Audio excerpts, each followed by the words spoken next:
the United States military has begun strikes against Al-Qaeda terrorist training camps in Afghanistan. Human rights are women's rights, and women's rights are human rights. People matter, freedom matters, peace matters, Ukraine matters. Olá, bem-vindos a mais um episódio de A História Repete, com Henrique Monteiro. Olá, Henrique. Olá, Lourenço. E comigo, Lourenço Pereira Coutinho. Hoje vamos falar sobre uma das figuras mais conhecidas da história de Portugal, o Marquês de Pombal. Curiosamente, este personagem só passou a responder por este nome já em fase adiantada da vida. Durante a maior parte da sua existência, foi conhecido apenas por Sebastião de Carvalho, o primeiro dos 12 filhos do capitão de cavalaria Manuel de Carvalho e Ataíde, fidalgo cavaleiro da Casa Real, e de Dona Teresa Luísa de Mendonça e Melo. Sebastião de Carvalho tinha já 60 anos quando o rei Dom José concedeu-lhe o título de Conde do Eiras, e 70 anos completos quando o mesmo rei concedeu-lhe o título de Marquês de Pombal. Outra ideia feita é que o Marquês de Pombal, por comodidade vamos chamar-lhe sempre assim, foi primeiro-ministro de Dom José. Ora, nunca o foi. Pelo simples motivo que o cargo não existia à época. Ele foi sim secretário de Estado, inicialmente dos negócios estrangeiros e da guerra, depois, ora acumulando outras secretarias de Estado, que eram 3, da Marinha e dos negócios do Reino, ora indicando ao rei a sua atribuição a seus apaniguados. Na prática, e formalismos à parte, o Marquês de Pombal concentrou todo o poder do reino durante cerca de 22 anos. No entanto, a sua vida nem sempre foi fácil. Em 1793, raptou, e aqui raptou entre aspas, pois este foi um ato consentido, a sobrinha do Conde dos Arcos, que viria a ser a sua primeira mulher. Tal valeu-lhe a ira de Dom João V e obrigou-o a exilar-se numa quinta familiar em Sor.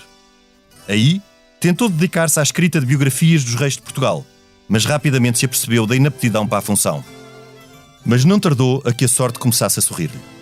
Depois de herdar uma soma considerável do seu tio, o arcipreste da patriarcal Paulo de Carvalho, contou com a cunha de um primo, Marco António de Azevedo Coutinho, secretário de Estado dos Negócios Estrangeiros, para conseguir a nomeação como enviado extraordinário do rei de Portugal à corte britânica. Isto em 1738. Seguiu-se a embaixada em Viena, onde permaneceu até à morte de Dom João V. A estadia nestes países abriu-lhe horizontes e também permitiu-lhe contactar com as ideias iluministas e com a corrente mercantilista. O Marquês de Pombal, ou ainda Sebastião de Carvalho, regressou a Portugal logo após a morte de Dom João V, que nunca lhe perdoara o rapto arrebatador da sobrinha do Conde dos Arcos. Então, e graças a uma conjugação feliz de circunstâncias, conseguiu a nomeação para uma das secretarias de Estado que estavam vagas. O facto da sua segunda mulher, Leonor de Daun, ser austríaca, conterrânea, pois, da rainha-mãe Dona Maria Ana de Áustria, foi um dos fatores decisivos para tal. Na altura, a sua nomeação contou, pasme-se, com o apoio dos jesuítas. Durante o programa, explicarei o porquê deste surpreendente facto. Chegado a secretário de Estado com 50 anos, então uma idade já avançada, o Marquês de Pombal atuou de forma relativamente discreta até 1755. Durante cerca de 5 anos, procurou agradar à rainha-mãe, que morreu em 1754, e pelo caminho apercebeu-se do poder dos jesuítas.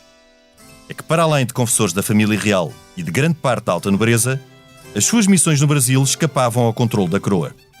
Gradualmente, estas constatações levaram-no a encarar a Companhia de Jesus como uma ameaça. O terremoto de 1 de novembro de 1755 acabou por ser a sua grande oportunidade. Com o rei paralisado e a corte em pânico, manteve a serenidade e assumiu o controle do muito que havia para fazer. A partir daí, o rei, um homem enigmático, delegou-lhe todo o poder. O Marquês de Pombal começou a afastar quem lhe podia fazer frente. Os jesuítas, a alta nobreza, sobretudo os Távora. E, com todo o poder e sem opositores, iniciou um conjunto de reformas de pendor racionalista. Estas concretizaram, sobretudo, na organização política do Estado, no ensino, na administração pública. Também regulamentou o comércio do vinho do Porto, fomentou a indústria e o comércio. Contas feitas, o Marquês de Pombal reformou o Estado, organizando-o de forma racional e mais eficaz, conquanto à custa de uma total intolerância perante opiniões contrárias. Também preparou mentalidades para um novo tempo. As grandes figuras da primeira geração de liberais, tanto em Portugal como no Brasil, formaram-se quase todas na Universidade de Coimbra pós-reforma pombalina. Ainda, o Marquês de Pombal procurou atenuar a excessiva influência comercial da Grã-Bretanha e fomentou a dinâmica social, incentivando a burguesia empreendedora e acabando com o estigma de cristão novo. Controverso, o Marquês de Pombal foi inspirador tanto do liberalismo oitocentista quanto, ainda que remotamente, do autoritarismo da década de 1930. Embora por motivos substancialmente diferentes, foi, pois, enaltecido por ambos. É desta personagem que continua a suscitar opiniões desencontradas que vamos agora falar.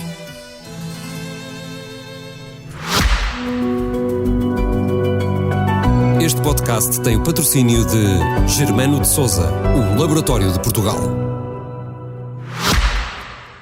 Henrique, aqui numa pergunta algo manicaísta para ti, achas que o Marquês de Pombal terá sido um anjo ou um demónio? E qual é que achas que foi a importância do seu legado? A importância foi muito, mas ele foi tanto anjo como demónio. Ou seja, que o Marquês de Pombal é das figuras, como tu disseste, mais relevantes da história de Portugal, não só do século XVIII, mas da história, toda a história de Portugal. Quer dizer, se a gente pensar em 20 figuras da história de Portugal, ele está lá de certeza, e se calhar nas 10 também está, e se calhar até nas 5. E portanto, é sem dúvida um homem muito, muito importante na nossa história. E que ainda por cima apanhou o maior desastre conhecido, assim ao pormenor da nossa história, que é o terremoto de 1 de novembro de 1755, portanto... Dizes bem conhecido, porque não há tantos registros para os anteriores. Sim, há 250, em 1500 teria havido, outro, 1500 e tal, teria havido outro. Na Idade Média também, outro grande. Na Idade Média também, mas quer dizer, esse aí a gente não sabe exatamente a dimensão do drama. O terremoto de 1755, que é numa altura em que a ciência já entrou, digamos, na agenda pública, em que sobre esse terremoto escrevem figuras como Voltaire, em França, chega a todo o mundo, já há imprensa, já há tudo, e é um terremoto que aliás faz distinguir o mal moral do mal natural, e portanto até no domínio da religião é o terremoto, e das mentalidades, e das mentalidades, o terremoto é muito importante. Mas também é muito importante em Lisboa, não é? Lisboa deixou de ser aquilo que era para passar a ser a Baixa Pombalina.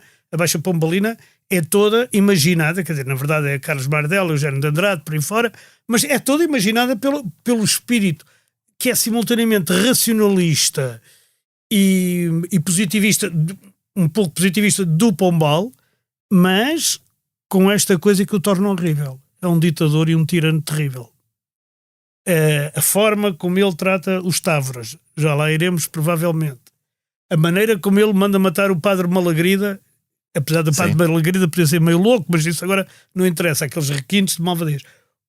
A forma como ele expulsa os jesuítas, que é uma tragédia para a nossa educação, ou melhor, para a educação dos portugueses. A gente hoje não tem essa ideia, mas é. E além disso, é a expulsão dos jesuítas que faz mais tarde, no final do século XIX, princípio do século XX, reviver o Marquês de Pombal como um grande progressista que ele nunca foi. Exato, a Primeira República tinha exatamente por isso, por querer retirar a educação do exatamente, religiosa. Aos padres, ou, neste caso aos jesuítas, e os jesuítas eram muito mal vistos. Quer dizer, há o célebre Calambu do Guerra Junqueiro a desfazer, que acaba a dizer, chega a ser estranho como pode ser tão bom, isto dirigido ao Jesus, não é? Como pode ser tão bom e puro andando há tantos anos em tão má companhia, que era a companhia de Jesus. Sim. Portanto, quer dizer, toda essa coisa do Pombal, mais os incêndios que ele provocou na Trafaria e em Monte Gordo para deslocar pessoas de uma terra para a outra, era desapiedado completamente. Ele mandou incendiar Monte Gordo todo para as pessoas irem para uma terra, para uma cidade, para uma vila que ele tinha acabado de mandar fazer, que é Vila Real de Santo António. Quem conhece vê que aquilo é pombalino, é muito típico. O Algarve também foi bastante atingido pelo terremoto, sim. A gente não sabe nada sobre o Algarve, quase, não é? O Algarve deve ter sido o local de Portugal mais atingido. Pelo terremoto, teoricamente, e pelos tsunamis e por aquelas coisas. Marmotos, como se dizia de antes, depois os japoneses ganharam e passou-se a dizer tsunami. Tem essa parte, mas depois também tem uma parte que é, além de ser ditador e de ser racionalista e moderno e isso tudo, tem a parte também do desenvolvimentista, no sentido que as primeiras indústrias dignas desse nome também são dele, não é? Nomeadamente havia umas muito incipientes ainda do tempo do Conde da Ericeira, no tempo de Dom Pedro II, que depois com o Tratado de Mituína acabaram por ser muito... Bem, mas isso eram umas coisas e tal. Mas era muito... A fábrica de pentes, que ainda tem uma rua, não é? A travessa da fábrica de pentes, a fábrica da os seda, lanifícios da Covilhã. os lanifícios da Covilhã, quer dizer, isso já são indústrias que chegam até hoje, praticamente, no geral, e a demarcação do vinho do Douro, do vinho do Porto. O que foi trágico, porque sendo a primeira região demarcada, obrigou a que todos os agricultores que tinham vinha fora da região demarcada tivessem prejuízos muito avultados. Portanto, essa região demarcada... Isso veio até hoje. E os problemas com a Casa do Douro, que aliás, que existe hoje, não é? Mas que ainda é uma criação, o tetravô disto ainda é uma coisa que ele fundou, sempre foi o vinho, mesmo naquela zona, eu conheço bem, chama-se o vinho que vai para fazer vinho do Porto, vinho do benefício. Exato. Isso quer dizer que há um benefício para quem o faz. As parcelas têm benefício. E um malefício para quem não o faz. Mas nessa altura, quando ele cria a Companhia de Vinhos do Alto Douro, em 1756, Companhia de Vinhos do Alto Douro. Todos os agricultores que ficaram fora deste negócio, porque era a principal exportação portuguesa, claro. Manifestam-se. Sim, e o Marquês de Pombal mandou-os enforcar. Claro. Nós estamos aqui a falar em Marquês de Pombal por facilidade, não é? É o mesmo quando chamamos Inglaterra, a Grã-Bretanha ou ao Reino Unido. Certo, ele não era nós sabemos que na altura ele não era Marquês de Pombal. Mas sabes que sobre isso até é engraçado nós recuarmos e falarmos desta, como eu me referi na introdução, a este pré-tempo de secretário de Estado, porque o Marquês de Pombal viveu 50 anos antes de chegar a secretário de Estado e já chegou numa idade provecta, para a altura, sim, a secretário de Estado. Ele nasce numa família de média nobreza. O que, média baixa. Sim, mas média. Média, tinham alguns morgadios e tinha o pai, era fidalgo da Casa Real. Média em título, baixa em recursos. Em recursos, sim, porque eram 12 filhos, apesar deles terem alguns morgadios. Mas qual é que foi o grande problema de Dom João V, por exemplo, quando foi um destes primeiros momentos conhecidos do Marquês de Pombal, ainda Sebastião de Carvalho, ou Sebastião José, como o apelidavam, é que esta tentativa de casamento com uma sobrinha do Conde dos Arcos ia contra a prática régia, que era e o costume de se pedir autorização ao rei para a alta nobreza poder casar-se. E ele nunca se esqueceu disso, porque ele acabou justamente com os casamentos endogâmicos. Exato. Na nobreza. Exato. Mas ele nesse caso, ele acabou, por exemplo, ele impediu que a herdeira do Ducado de Lafões casasse com o Duque de Cadaval para impedir que uma grande casa se formasse.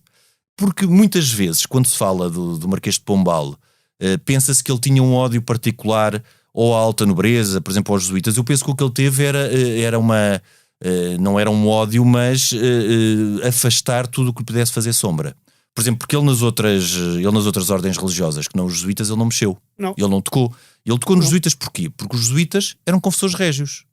E como confessores régios e confessores de alta nobreza... E eram os donos da educação. E eram os donos das missões no Brasil. E no Brasil.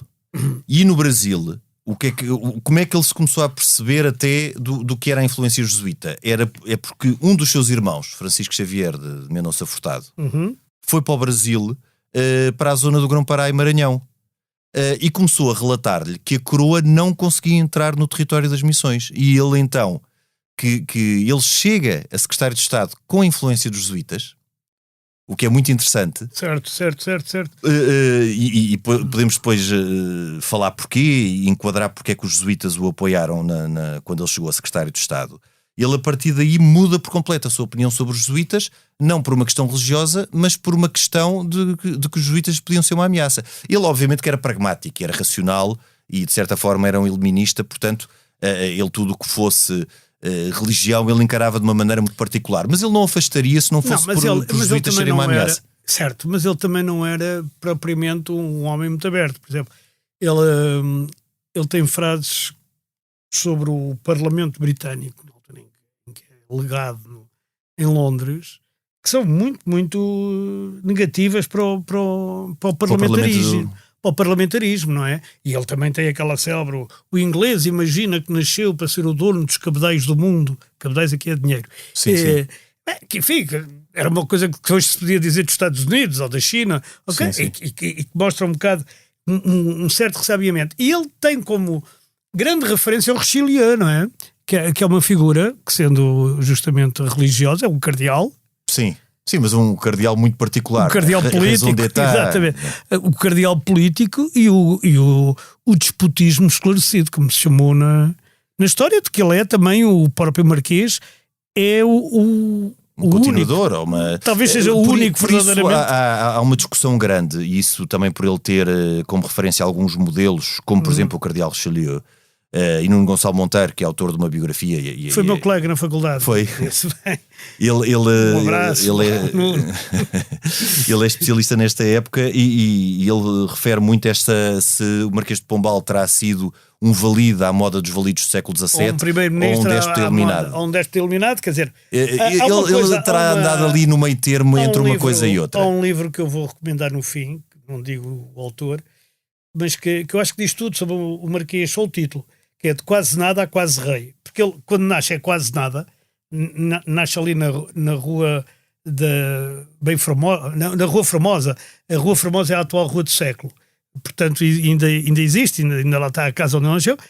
E quando morre o Dom José I, ele é praticamente o rei de Portugal. Sim, sim. Deixa de ser, porque a Dona Maria... Cai logo em desgraça? Não, já estava em desgraça da Dona Maria e do marido, Dom Pedro. Sim. Porque eles já o odiavam. Ele, aliás, quando o rei adoece, quando Dom José adoece, sim, ainda a rainha Dona Mariana Vitória, que era uma Bourbon, Bourbon de nascimento, veda e impede por completo o acesso do Marquês de Pombal ao rei. É verdade. E o Marquês de Pombal, a partir daí, sabe que está perdido, não é? Retira-se e vai-se embora e começa o que se chama a viradeira. Sim. Como tu sabes. E na viradeira havia aquela frase engraçada que era mal por mal antes o Pombal, porque o Pombal lá está, tinha estes defeitos todos, ou erros todos, mas ao mesmo tempo era um desenvolvimentista. Mas essa ideia que se tem muitas vezes da virandeira, que era um regresso ou um obscurantismo, não foi, porque muitos dos elementos até que circulavam e que andavam à roda e do círculo do Marquês de Pombal continuaram no reinado de Dona Maria I, Luís Pinto Sousa, o Pinamanique, em tendência, e aí temos o que o Marquês de Pombal fez de mais relevante, que foi racionalizar o Estado. Essa ideia inclusiva que teve aspectos positivos e negativos, mas, por exemplo, na altura anterior ao Marquês de Pombal existiam vários direitos que por vezes até entravam em conflito. O direito do rei, o direito canónico e o consuetudinário. Certo. E o Marquês de Pombal decreta, penso que em 1769, a Lei da Boa Razão. E a Lei da Boa Razão diz precisamente isto, é que prevalece sempre a lei do rei e a vontade do rei sobre todas as outras. Portanto, ele é um centralizador do poder. E depois reorganiza de uma forma racional que esta racionalização de forma racional vai originar também toda a tradição depois de tentativa de codificação das leis fundamentais portuguesas, que não são só do período vintista, são anteriores, finais do século XVIII, certo. E que depois a primeira geração liberal vai recuperar na ideia da Constituição de 1822. Agora deixa-me fazer de advogado do diabo. Ele, ao mesmo tempo que fez isso tudo, também estabeleceu a Real Mesa Censória, que foi a primeira censura de Estado organizada que existiu em Portugal. E sabes como é que ele fez isso? Sei, acabou com a Inquisição poder ter um índex de livros. Exatamente. E passou o índex de livros para a razão do Estado. Exato. Exatamente. Da razão porque ao lugar de serem uma ameaça para a religião, passaram a ser uma censura às ameaças para o Estado. Para o Estado e para o rei. Sim, para o rei, sim. E para tudo isso. O rei corporizava o Estado. Claro, é por isso que ele, quando o Dom José é ferido naquele célebre atentado, onde é agora a Igreja da Memória, mais ou menos. Exato.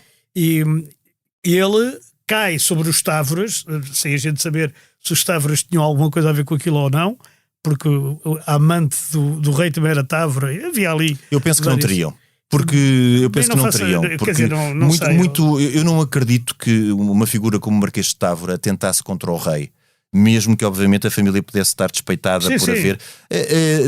À partida, a forma mais fácil, como nessas alturas resolviam essas questões, era desterrar ou pôr a senhora durante uns tempos numa quinta lá para cima, a passar uns tempos para a tua terra, onde a coisa se diluiria. Eu não estou a ver o Távora a encabeçar. Agora, o que o Távora encabeçava era uma reação da alta nobreza contra o poder dele, centrado nele. E ele aproveita o pretexto para, num processo muito questionável, afastar os Távora, e não só afastá-los, como executá-los com requintes de tirania, não é? É verdade, e ele também aproveita essa altura exatamente para expulsar os jesuítas, que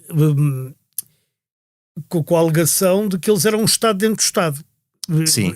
Bom, Aí, Curiosamente- sobretudo pela questão brasileira. Aí, pela questão brasileira, mas curiosamente, aliás, há um filme que eu recomendo, que já é antigo, chamado A Missão, do Muito Roland bom. Joffé, com o Robert De Niro e o Jeremy Iron. Portanto, até tem ótimos atores e o filme Sim, é muito bom. bem, Vi várias muito vezes esse bom. filme. Eu também. É muito bem realizado, onde se vê a conjunção dos interesses, por exemplo, de Portugal e Espanha, no combate aos jesuítas e ao território das missões.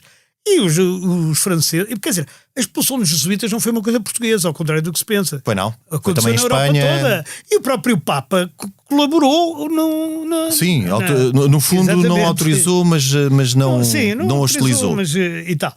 E portanto, ele, quando nomeia o tal irmão Paulo António de Carvalho Mendonça, que é um meio-irmão, não é um irmão completo, o Paulo António de Carvalho Mendonça, presidente do Santo Ofício, ou seja, presidente da Inquisição, ele o que faz é que a Real Mesa Censória e a própria Inquisição sejam uma e a mesma coisa. Exato. Porque não se fala mais do assunto. Ele, no fundo. Mas ao mesmo tempo acabou com a diferença entre cristãos novos e cristãos velhos.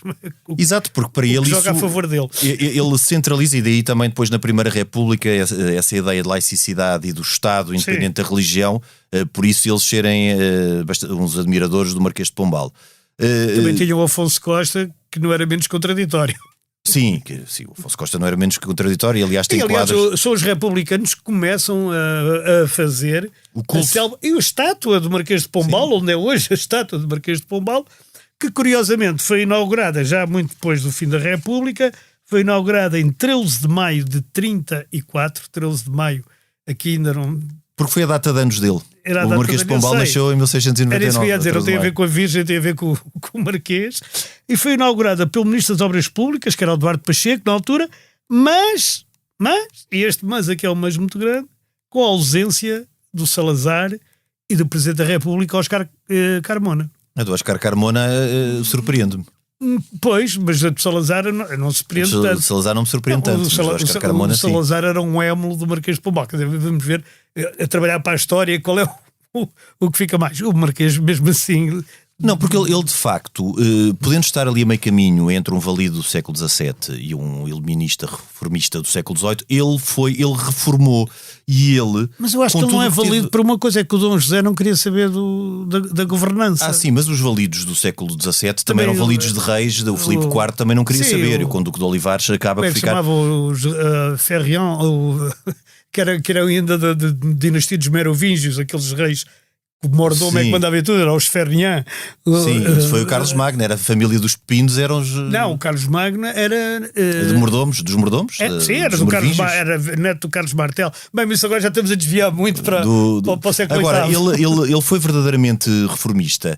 Só antes, e voltando atrás a essa questão que tu falaste da crítica ao sistema britânico, ele, tendo sido embaixador, na altura Sim. encarregado dos negócios, como na corte britânica, ele fica sem qualquer admiração pelo sistema inglês. E, aliás, é dali, ele não só critica o Sim, sim. sistema parlamentar, como é também dali que lhe vem a ideia, então, mas este mercantilismo que os ingleses defendem é muito pernicioso para Portugal. Portanto, tudo o que ele fomentou a nível de comércio e até a nível de indústria é para procurar aplicar as ideias mercantilistas a Portugal, e não como as coisas passavam até então, que era fundamentalmente Portugal trazia as matérias-primas, sobretudo do Brasil, que era a grande fonte de matérias-primas na altura, e depois os negociantes ingleses, quando se diz ingleses britânicos, que estavam na Praça de Lisboa, reexportavam com um grande valor acrescentado Curiosamente, ele para o resto da Europa. Na Inglaterra não conseguiu nada. Ele foi lá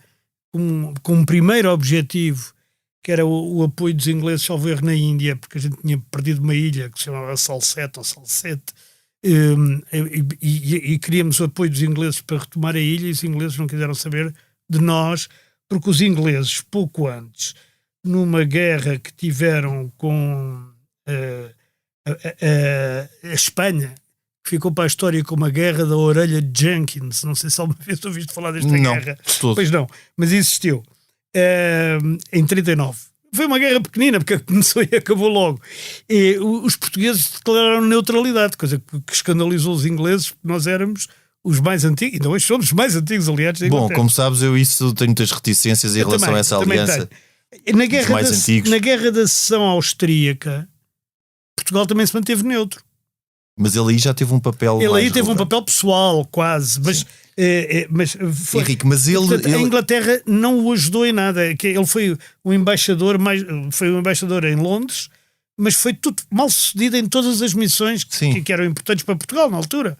Ele Sim. não conseguiu nada. Tanto que ele se queixava ao Walpole, que era o Primeiro-Ministro da altura, e queria que ele reconhecesse o direito de Portugal às colónias de Sacramento, que eram aquelas do território Que era das missões cá em baixo. que era o atual Uruguai, mais ou menos. Paraguai, sim. Por aí.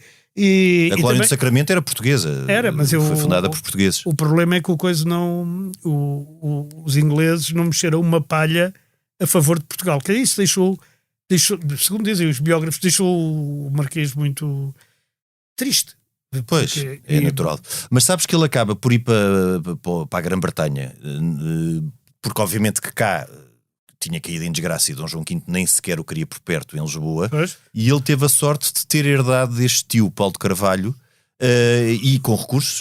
Sabes, na altura os embaixadores não era o Estado que os financiava, portanto ele usou os seus meios para ser embaixador em Londres, onde esteve durante esse tempo, e onde não foi de facto bem sucedido. Tinha muitas terras em Oeiras e em Sintra. Se vivesse até hoje, podia lá pôr arranha-céus a dar com pau. Pois, teria. Tinha o Morgadio, depois é feito. Era Morgadio de Sintra, depois é feito com doeiras sob um Morgadio de. Sob um Morgadio, não é?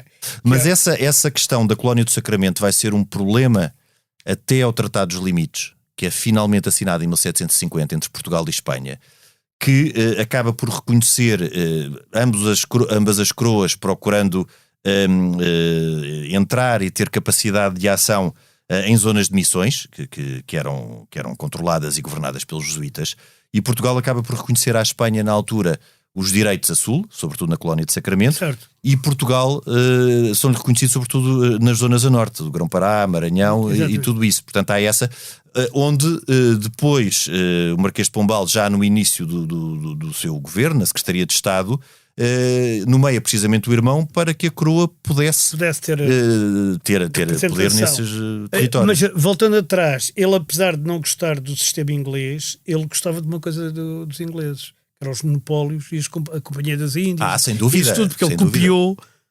Aliás, ele tinha um sócio na Inglaterra, que depois se perdeu. Perdeu-se essa possibilidade. Ele tinha um sócio da Inglaterra preparado para lançar não sei quantos monopólios, e alguns ainda lançou. Ele no fundo, o que ele percebeu é que os ingleses estavam a fazer o que os portugueses deviam fazer. Deviam ter feito. E ele procurou inverter isso e retirar tudo o que eram negócios e monopólios e as mais-valias do que vinha das colónias, sobretudo do Brasil, e passarem a ser os portugueses a fazerem o que hoje se chama todo o circuito de valor, não é? Uhum. O que acabou por não ser bem sucedido. Poucos anos depois, ou poucas décadas depois, Portugal voltou a estar exatamente na mesma situação no princípio do século XIX, em que a dependência dos ingleses era grande. E no século XIX por definição, o século em que Portugal mais depende do Reino Unido. E ele aí também não foi bem sucedido. E em que o Reino Unido mais manda em Portugal. Portugal durante algumas fases, e isto é pouco falado, e também é de outra época, mas claramente entre 1807 e 1821, Portugal era na prática um protetorado inglês. Sim. E já agora há uma coisa que é curiosa. O Dom José I não só fez Condoeiras e Marquês de Pombal, como antes disso ainda fez Conselheiro de Estado, não é? Quando lhe deu os poderes todos, e Comendador, eu gosto muito destes títulos, Comendador de Santa Marinha da Mata de Lobos e de São Miguel das Três Minas, que são ambas da Ordem de Cristo. E sobretudo dá rendimentos, porque as comendas... Pois, as comendas davam rendimentos, isso sim. E portanto é a partir daí que ele começa, pronto, e aí já é mesmo primeiro-ministro, enfim, já é ditador. O Dom José dá-lhe os poderes todos, depois dos Távoras, depois dos atentados, depois do terremoto. Ele é o auge do poder até à morte do Dom José, é o auge do poder do Marquês, não é? Porque o Marquês vem relativamente baixo, uma pessoa com menos inteligência, com menos iniciativa, com menos proatividade. Se bem que os secretários de Estado na altura não eram oriundos da alta nobreza, eram oriundos de uma nobreza média, porque eram sobretudo Marco António de Azevedo Coutinho, mesmo os anteriores Diogo de Mendonça Corte Real, eram oriundos. Voltando àquele ponto da nomeação. O Castelo Melhor e tal, não era assim também? Não, mas o Castelo Melhor era de um tempo anterior às Secretarias de Estado. Era Dom João IV. Secretarias de Estado é do tempo de Dom João V. É Dom João IV. E é Afonso VI. Afonso VI, pois. Ele, o Conde de Castelo Melhor acaba por ser ele próprio a criar um cargo que não existia, que era de escrivão da puridade. No fundo funciona como equiparado ao valido. Sim, ao mas esse sim era de alta nobreza. O Conde de Castelo Melhor era de alta nobreza. Mas eu falei aqui na introdução do porquê do Marquês de Pombal, Sebastião de Carvalho, ter sido apoiado pelos jesuítas na sua nomeação. Na sua nomeação pesou muito. Ele, quando chega a Portugal, havia 2 secretarias de Estado, das 3 que existiam, que estavam vagas. Um dos nomes apontados para essa secretaria de Estado era, eu penso que ele se chama Alexandre de Gusmão, porque eu agora estou a falar de cor, e não tenho aqui preciso o nome, mas sendo Alexandre de Gusmão ou não, vamos admitir que sim, esta personalidade foi o negociador do Tratado dos Limites e, portanto, foi o que conseguiu para a coroa uma série de territórios que estavam nas missões. Ou seja, os jesuítas nunca apoiariam Alexandre de Gusmão, a nomeação de Alexandre de Gusmão para a Secretaria de Estado. E foi muita influência da mulher do Marquês de Pombal, Leonor de Daun, que junto da Rainha-Mãe, a Rainha-Mãe, que depois da morte de Dom João V ficou com alguma influência, conseguiu influir na nomeação do Marquês de Pombal. Portanto, o Marquês de Pombal é a candidatura apoiada pelos jesuítas contra a candidatura de Alexandre de Gusmão, que tinha sido precisamente o negociador do Tratado dos Limites, que prejudicaria os jesuítas. E como a história se inverteu depois... E o Marquês de Pombal passa a ver os jesuítas como inimigos. E aqui o que mostra que a questão dele era sobretudo uma questão pragmática e de ameaça à sua autoridade. Isso não há dúvida, quer dizer, ele era tão pragmático que não olhava a meios para atingir os fins. Quer dizer, essa é a grande crítica que se pode fazer muitas vezes ao Marquês de Pombal. É a raison d'État. Ele vai buscar ao Richelieu. Vai buscar ao Richelieu, não é? Há uma razão do Estado e tal. E há e essa razão do Estado nem sequer é a bissetriz das várias razões dissidentes. É uma razão pura que paira acima de todos e que se impõe a todos. E foi por isso que ele não teve problema nenhum em fazer as reformas do aparelho de Estado à bruta, quer dizer... Sim, a mesa acessória, a intendência da polícia... As reformas na educação, falaste aqui fundamental. No início...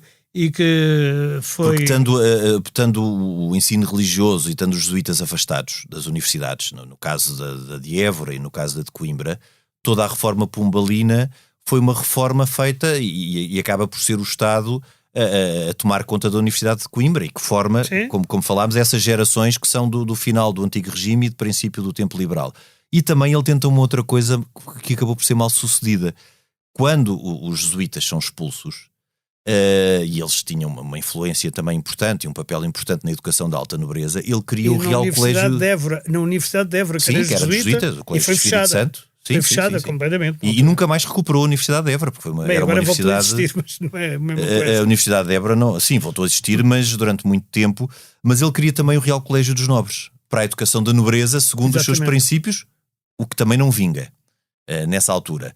Agora, o ensino, a reforma de ensino foi fundamental e preparou de facto gerações para o século XIX, e há aqui também uma outra reforma que foi muito importante, que foi a reforma do Exército, com o Conde de Lippe. Mas o Conde de Lippe veio para uma guerra que não chegou a existir. A Guerra Fantasma. A Guerra Fantasma, que só durou 3 dias ou 4. Mas ele apercebe-se com a Guerra Fantasma das debilidades do Exército português. E é aí que ele chama o Conde de Lippe. O Conde de Lippe. Mas o Conde de Lippe tinha aquela característica que no tempo de Cavaco Silva se utilizava muito, que era que os algarvios não podiam passar de corneteiros. Eu não sei se isto é verdade, mas toda a gente diz que o que faz parte do regulamento do Conde de Lippe, mas eu não sei. Mas ele de facto tem isso tudo, mas por exemplo a censura, nomes grandes censurados pela censura de Marquês foram, por exemplo, o Voltaire, o Diderot, o Rousseau, o La Fontaine, o velho La Fontaine das fábulas, que não é, porque achavam que eram corruptores da religião e da moral e ofensivos para a paz pública e tal. Estás a ver? Portanto, ele não seria um iluminista. Ele não era um iluminista. Mesmo as ideias que aí vêm depois também, como sabes, que se diz que ele é da maçonaria. Porque Sim, fala-se muito nisso. O Terreiro do Paço tem 2 colunas e mais não sei quê, não sei quantas arcadas. Assim, entra sempre no campo da... Eu acho que isso é completamente conversa. Ele poderá ter tido, quando estava em Viena, contactos com uma coisa que era os Illuminati da Baviera, que nem sequer era bem a maçonaria ainda, não é? Nem era aquela maçonaria quando depois comecei. Tu sabrás melhor isso do que eu, como existiu a partir do século no século XIX, a maçonaria ganha personalidades diferentes. Sim, mas cá em Portugal existe este século XVIII não organizadamente, não é? Sim, mas não era a franco-maçonaria, não era? Era. Já em finais do século XVIII? Até meados do século XVIII havia a loja dos hereges, havia lojas inglesas, não é? Eu pensei que era sobretudo as lojas inglesas que no século XVIII imperavam e depois a franco-maçonaria ganhou protagonismo no século XIX. A franco-maçonaria é igual à maçonaria inglesa, não tem distinção. A franco aqui não é de francês, é de livre. É de livre, sim.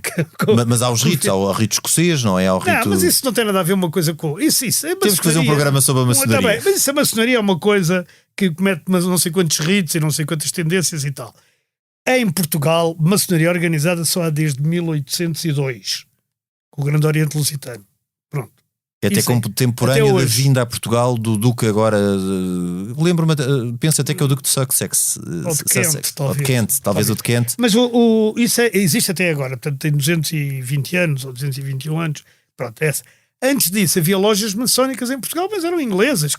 E aliás, havia portugueses lá, mas a maior parte, digamos, das pessoas que frequentavam eram comerciantes ingleses.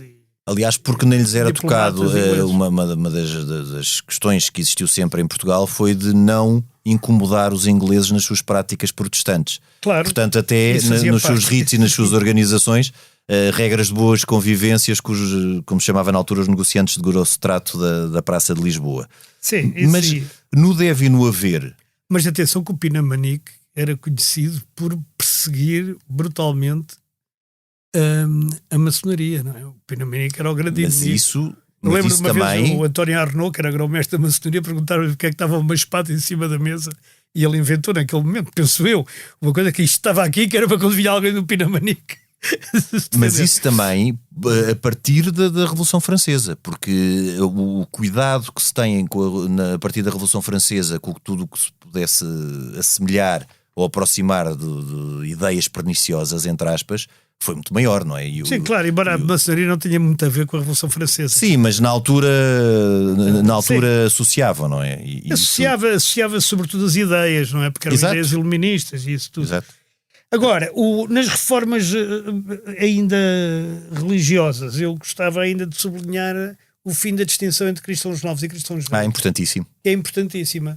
E que depois já abre para que o liberalismo possibilite o regresso a Portugal dos judeus sefarditas, que é uma coisa que hoje em dia está muito na ordem do dia. Sim. Mas esta distinção foi a Marquês de Pombal, ou seja, ele proibiu a distinção entre cristãos jovens e cristãos velhos, tanto na escrita como oralmente. E as penas, eu tenho aqui, as penas eram chicoteamento em praça pública, desde isto até exílio em Angola. Sim, e os autos de fé, que no tempo de Dom José já não existiam, não é? Mas quer dizer, foram no tempo de Dom João V. Uma pessoa dizer cristão novo dava-lhe logo direito a dava-lhe logo direito a ser chicoteado em praça pública. Sim. Ou ir mesmo exilado. Sim, era um conceito anacrónico, para já, primeiro que nunca devia ter existido, e depois completamente anacrónico. Quer dizer, nunca devia ter existido. Aquilo levado soar, porque houve uma série de judeus a converterem-se por... Nunca devia ter existido, porque os judeus não deveriam ter sido obrigados, nunca deviam ter sido obrigados a converterem-se. Foi uma coisa também que foi uma condição que Espanha pôs a Portugal. Claro. Agora, como se discute agora, no 496, as condições que a Europa pôs à TAP, nós vivemos sempre de condições mais ou menos postas. Mas 100 anos depois, 200 anos depois, foi uma situação que se manteve e que só no tempo do Marquês de Pombal é que foi abolido, e foi também por uma questão pragmática, é que o Marquês de Pombal sabia que grande parte da classe empreendedora ou dos empreendedores da época eram cristãos novos, e ele também queria equipará-los e dar estatuto e possibilidade deles ascenderem socialmente, por aquela ideia da meritocracia, que vai ser muito cara depois ao século XIX. E ele aí tinha uma mentalidade completamente aberta e nada de dogmática nem sectária. Agora outras, ele de facto era uma figura autoritária. Ninguém podia contestar. Ele achando que o rei personificava o Estado e que ele era o braço direito do rei, no fundo, durante estes anos todos, foi ele a principal figura do Estado, ele não admitia contestação ao Estado e à soberania do rei. É uma concepção muito autoritária, mas tem exatamente a ver com isto. E é o que o distingue depois do tempo posterior, não é? A lei do rei e a vontade do príncipe sobe e paira acima das demais. Aqui, quase que podemos dizer que o Marquês de Pombal se inspirou em Maquiavel. Porque a ideia da vontade do príncipe e a ideia de pragmatismo no uso dos poderes a razão do... é de certa forma maquiavélico. Talvez. Mas o fim da vida dele também é uma coisa interessante, não é? Porque ele morreu exilado interno, não é? Em Pombal, ali na quinta que o tio lhe tinha deixado.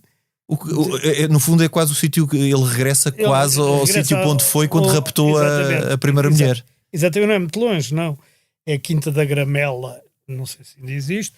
Mas ele depois é enterrado, morre lá, é enterrado e na Vila de Pombal. E depois é julgado, tem aquele julgamento que também acaba por ser, e ele escuda-se na ideia de que só executou as ordens do rei. Pois, o que é muito complicado para a filha, para a Dona Maria I, que não querendo pôr em causa o que o pai fez, ele faz muito bem a sua defesa e diz sempre: eu só executei as ordens do rei. Sim. E de facto o rei estando capaz, era difícil de o contestar. Mas já há uma coisa que é curiosa: nas invasões francesas, os soldados franceses deram cabo do túmulo do Marquês. Não estava enterrado, desenterraram, tiraram-lhe as espadas. Por ser um símbolo nacional. E foi o Saldanha, que era neto por via materna do Marquês de Pombal. Exato. A maior parte das pessoas não se lembra disto, que era Lorena e Down, não é? E ele que trasladou os restos para as Mercês, onde ele tinha nascido.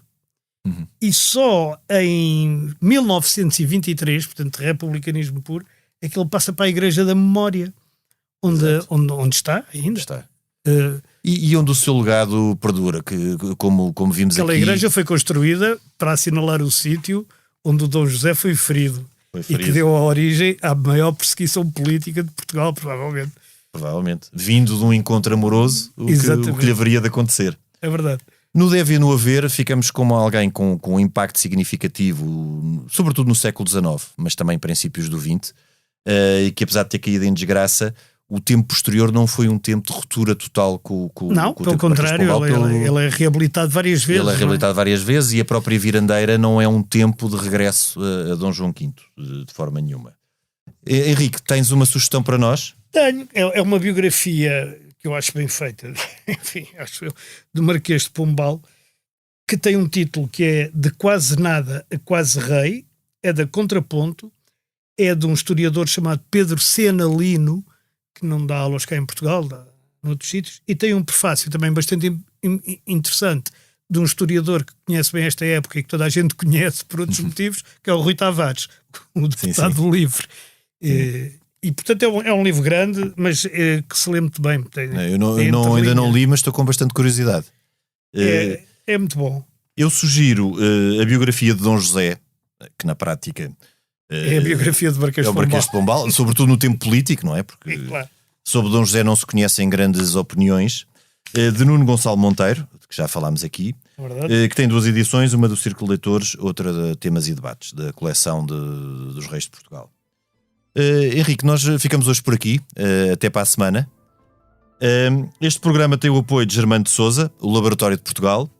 A gravação e sonoplastia esteve a cargo de Salomé Rita. Nós voltamos na próxima semana, noutro tempo e noutro espaço.